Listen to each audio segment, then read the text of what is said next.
Did you know that FSU is one of 2 colleges in the nation that has its own circus completely run and performed by its students? Did you know that FSU has a movie theater on campus that's free for students and only $5 for the general audience? Well, if you didn't, that's okay, because most people are unaware of the unique opportunities Tallahassee has to offer. When I began my blog, my goal was to focus on activities that people can enjoy in and around Tallahassee. I wanted to change their stereotype that the only things you could do in Tallahassee were go to bars and go to clubs and have the typical college experiences.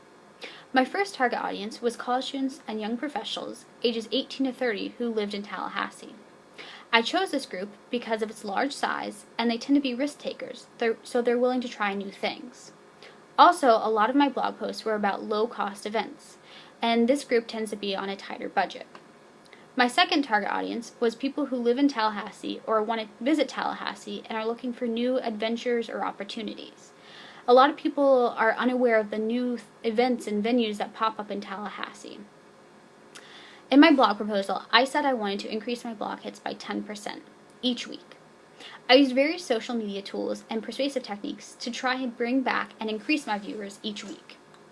The first blog post on Tallahassee was about Mr. Roboto Tokyo Grill. This is a popular restaurant among college students due to its proximity to campus. A week after this blog post went up, I had 41 views.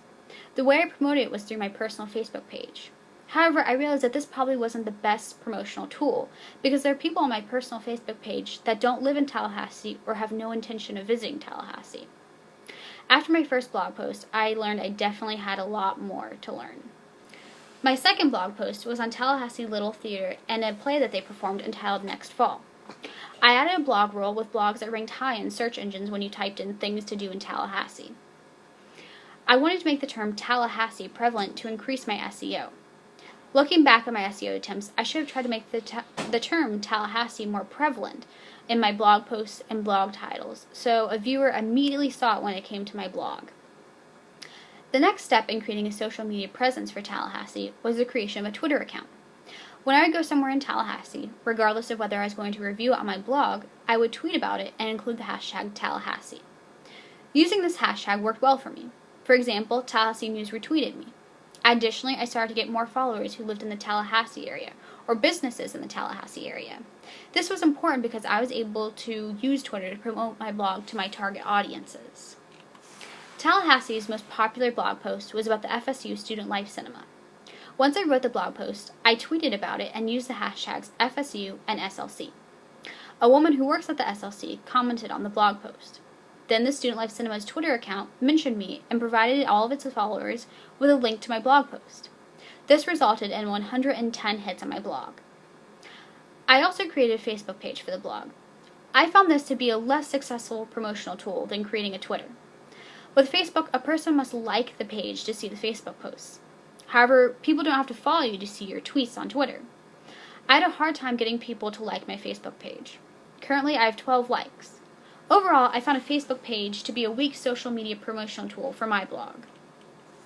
I also created a playlist on YouTube of different videos that related to activities you could do in the Capitol. While I was at FSU's powwow, a performer got off stage and went into the audience and proposed to his girlfriend in front of the whole Civic Center. The next day, I uploaded it to YouTube, and without any promotion on my part, it had 150 views. Currently, if you type in FSU Powwow 2012 on YouTube, it is the 4th video listed, and it has 244 views. Also, if you type in the search terms FSU Powwow 2012 proposal on Google, it is the first term that appears. This showed me that sometimes the things you do not plan and promote can be the ones that gain the biggest traction and ROI.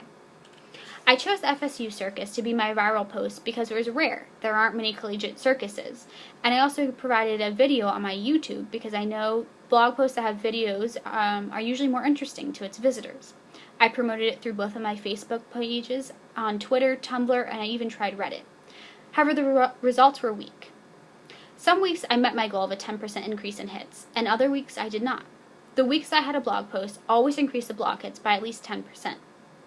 An unanticipated result in this project was that sometimes your marketing or promotion can fail, but word-of-mouth marketing can have a more beneficial impact. Not only do you need to use cross-promotional tactics, but you also need to create a positive social media presence to supplement your actions, which this class has helped me do. Thank you for your time. My name is Courtney Davidson.